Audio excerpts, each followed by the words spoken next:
All right, this is one of the most important sections you can watch. This is the cinematic glide cam shots, or how to make your shots look cinematic with a glide cam. So I've put together a list of all the cinematic shots I do. So the first one is called the push-in shot, and this is probably the most common shot and the one I use most. I'll pull all the way out to 60 millimeters on my full frame, or just as wide as your camera can go, and I'll get a nice wide establishing push-in shot. So I'm going to give you an example. Here's the push-in.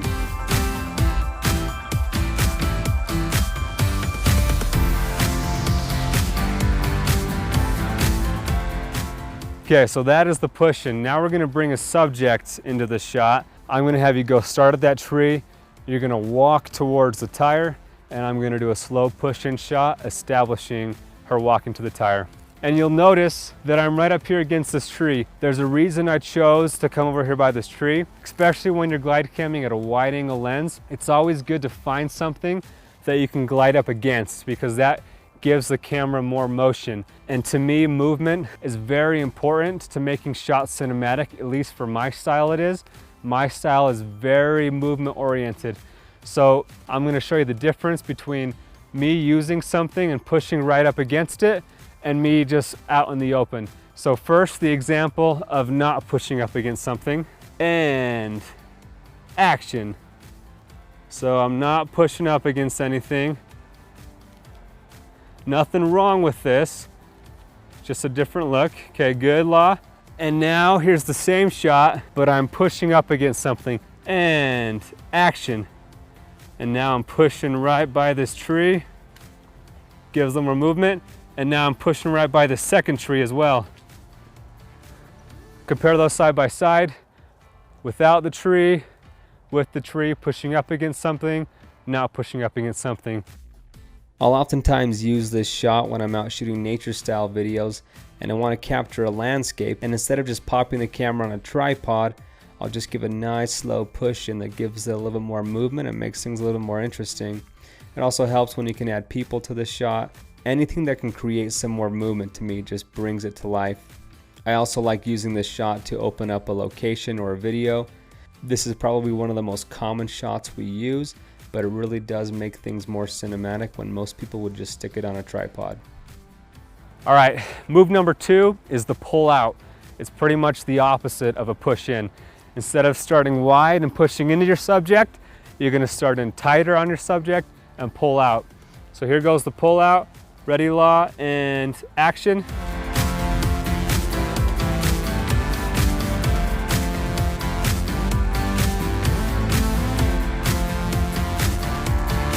Okay, good. The times I most commonly use the pull out is to reveal something, like this case in Dubai, I'm revealing these awesome pillars. Or in the snow coaster, as this guy comes sledding by, I'm revealing all the people that are there watching him. Or when I reveal this lady holding the ball for Lords of Gravity to throw down with.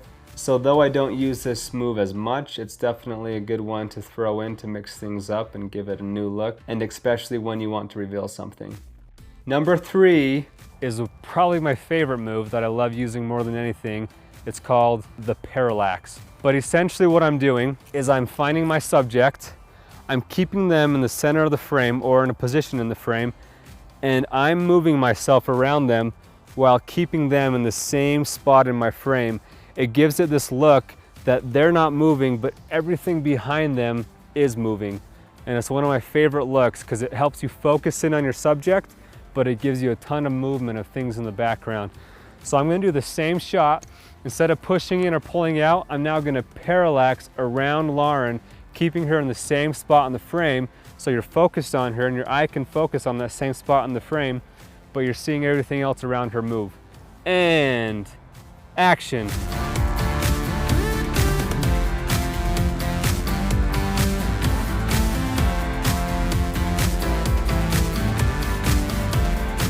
Okay, good. Now walk away from the tire.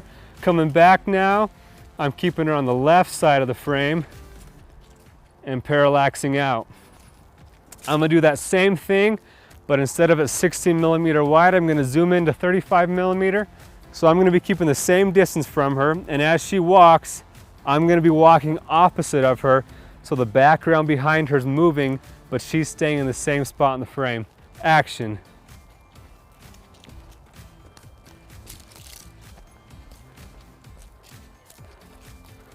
Okay, now come back.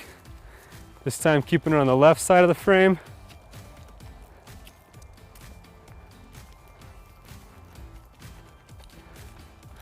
Very good. So I'll cut to that footage and you can tell everything around her is moving, but your focus is staying on her because she's not moving much in the frame. It'll be hard to keep her perfectly in the same spot of the frame, but you'll notice she's staying relatively in the same spot in that frame, so you stay focused while everything else is moving around her. That is called parallax, and I'll show you a few examples of when I've used that, when it's effective, and why I like it so much. So here's an example of me filming Devin in Rome. You notice he stays in the bottom left side of the corner as everything else moves around him. Now the key to getting this shot is that you want to pan your camera in the opposite direction that you are moving. So watch as I move right, I am panning my camera to the left, and that's what gives it the parallax effect. So this next shot is called the rise up. This is mimicking the shot that a jib would make. All it's doing is going straight up. And as long as you're using a wide angle lens, you can really fake that you're moving a long distance. And I have people telling me, how did you get so high? Did you have a jib in there? And I said, no, I just started low with a glide cam and just brought it straight up really high. And action.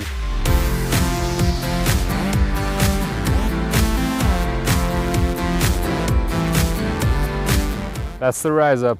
So this is at my brother's wedding. I wanted to replicate a jib going right over their heads, so I just pulled that glide cam straight up. It's a great shot that I like to use a lot of times for opening and closing scenes. The next one is a reveal. In this case, a left to right. You can do a left to right, a right to left, up to down, down to up. This is gonna be a left to right reveal, and it's a reveal because you're behind something and you're revealing something else. So in this case, I'm using the tree to reveal the scene. Ready, Law? Action.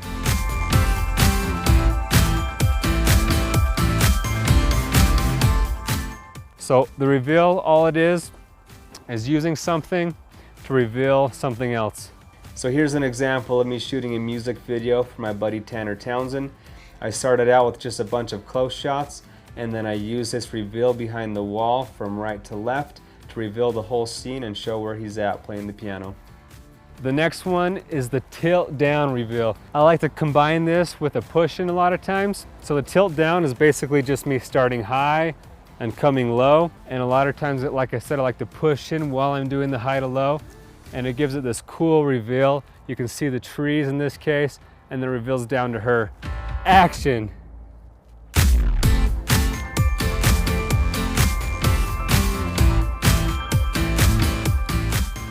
So there it is. You start up and you reveal down. You do a slow tilt down as you're moving forward.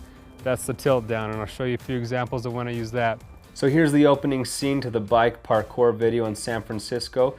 Now you'll notice I use these windmills to glide right up against to create motion again. And I'll usually only use this shot if there's something looking upwards to glide against, like in those buildings or these power lines. Or in this case, the birds just kept coming, so I never even looked down. The next one is the tilt up reveal. Same as the tilt down, just opposite. So you're starting in the ground and you're coming up. And action, watch my move as I come from the ground and reveal up. And this is one that I've used a lot, Devin uses a lot, to reveal a scene, to start out a movie. It just starts on the ground and you slowly reveal the scene. So I'll show you a few examples of when we've used that in the past. Here's me doing a tilt up reveal of my subject in our urban kayaking opening scene in Canada. Here's another one I did in Turkey. I'm not actually starting on the ground, but I'm still tilting up and to the left on this one. On this one to the right and up, and to the left and up. And this one just straight up. And a lot of times I'll use it as an ending scene as I fade into the sky. So a question I get a lot is, how do you keep your subject in focus while you're glide camming?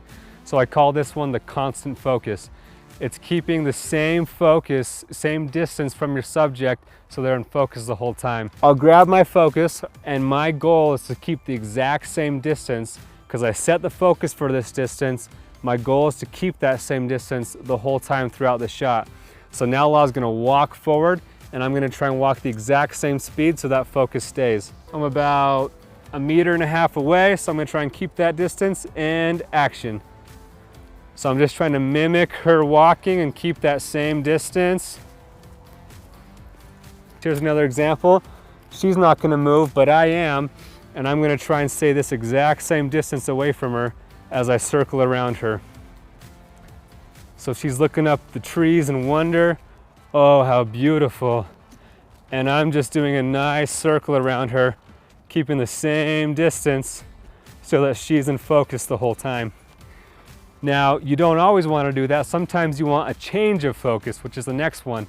So in this case, I'm going to be super tight on her, and that's where I want the focus to be. I'm going to memorize this point. This is where focus is set, and I'm going to start back here, and I'm going to say, okay, the shot is going to be she's out of focus, and then she gets into focus. This is called a change of focus. So this is what it looks like. Out of focus, into focus. And this one's tough because you have to guess where that point is where you set the focus. So I'm gonna do it again. Out of focus, into focus. So that's kind of an artsy look too, and I'll show you some examples of when I use that. So in this music video with Alex Boye, I had both of us start away and come into each other and meet at the focus point, giving it a super cool effect. The key to getting this shot to work is you have to have a super shallow depth of field, and that's what gives the effect of going out of focus to into focus. Okay, so we have the constant focus and the change of focus. Now we're gonna do the continuous focus. This is the one where you're gonna be changing focus throughout. The other ones, you set the focus and you keep it there for your shot. This one, you can't really glide cam smoothly with continuous focus, because what I'm doing is I'll actually go from here to holding this glide cam, and then my left hand comes up here and is changing or racking focus on my subject. So come in here, La. I'll go ahead and start rolling. This is me moving around and changing focus. So I grab focus here, and then I'm moving back and changing focus again on her. And then I'm coming over here and I'm changing focus. And this is more of a handheld look. This isn't really a smooth look, but it has its own look to kind of be walking with somebody. So walk with me, La. And it's more of a handheld look, but I'm grabbing focus and I'm coming farther away and grabbing a new focus. So that's continuous focus. It's not really a smooth look, but it's a handheld look. It's still smoother than just holding the camera, but your hand's on the glide cam and you're using your other hand to be changing that focus according to as you need it. In this music video I shot of J-Ride, I wanted it to have a handheld feel. So you see me changing focus from his face, back to the violin, back to his face. And I did that by holding the glide cam with one hand and racking focus with my other hand. So the next move is a tracking move. We have a follow tracking, a lead tracking, and a side tracking. This is a lead tracking, meaning we're tracking her, but I'm leading the way. Okay, come with me. So we set our focus, try and maintain the same distance from her, and I'm leading the way. Now she's gonna walk that way, and I'm gonna follow you. And this is the follow focus. Go ahead and watch how I'm doing it, trying to keep that same distance away from her. That's your follow focus, okay? Sorry, not your follow focus, your follow lead, your follow tracking, there we go. So you got your lead track, you got your follow track, and now we're gonna do a side track. They're pretty self-explanatory. Ready, action. So I'm just keeping her, giving her some headroom, keeping her on the left third of the frame, and tracking her, trying to keep the same distance so my focus stays. And that is side tracking. So 3 kind of trackings. You got your lead track, you got your follow track, and you got your side track. Parkour is a great example of a follow track. In this case, I go from follow to side and then back to a follow track. Here's another example of follow to a side track as I come around side him. And with fast moving vehicles, I love to turn the glide cam upside down and do a lead track so it makes you feel like you're a part of the action. All right, so the next one is transition moves. Now, transition moves is what you do with the camera to help you transition into your next shot. So I'm gonna show you a couple of moves that I like to use. The first one, I'm gonna call the whip. So I'm gonna be doing a lead track where she's following me, and then I'm gonna whip to my right. Okay, ready? Start coming towards me. Lead tracking and whip. And that's all I'm doing. Did you see that? All I'm doing is I go from my shot to whipping the camera. So my first shot was whipping right, and so now I'm gonna start on my left and whip to my subject to transition from that first shot to the second shot. So here's my whip, okay, law, action, and I go from left and I whip into my subject. So you have to make sure that you're whipping the same direction on both. On the first shot, I was on my subject and whipped to my right. On the second shot that it's transitioning into, I started off of my subject and whipped right again, but into my subject. So I can then piece them together to show them transitioning and whipping together. So I'll show that right now so you can see it. Lead shot, whip, whipped back into the follow shot. So that's how you do that. And watch the editing portion to see how you stitch those together to make them seamless. In the canyon rope swing video, Devin uses this transition move to make the arrow appear like it's shooting across the canyon. It didn't actually shoot across, he just stitched two different locations together. The second transitioning move I want to show you is, I guess you could call this one a reveal as well. This is one that Devin did on the Assassin's Creed, his first Assassin's Creed video, where he used something that he glide cammed by to transition into a new shot. I'm going to be using that tree as the end of my shot to transition into my next shot. And action. Okay, good. So I give myself enough room, make sure I get past the tree, and I'm going to be using this tree to cut into my next frame of my next shot, and I do that in post-production. So my previous shot ended on that tree, and my new shot is going to start on this pillar of this bridge. So watch, I'm going to be making the same move, ideally the same speed, and I'm going to transition the two so she goes from parkouring in that scene to a different scene, a different location. Action. Here we go. So now you'll watch me stitch together that tree cutting off the end of the shot and this pillar starting the new shot. And I'll go in post-production, so make sure you go watch the editing section to see how I put that together. But here's the example so you can see how it looks. So there she is running through the forest, and the tree now cuts off, and you see how it transitions into the next shot using the bridge of the second shot. So the last move I'm going to talk about now is low mode. Low mode is basically taking everything I've just taught you, but doing it with your glide cam turned upside down. Now the reason why you'd want to do that, it's mainly because you want to get a different perspective and you want to see things from here instead of here. So I'm going to show you an example of me glide camming in low mode.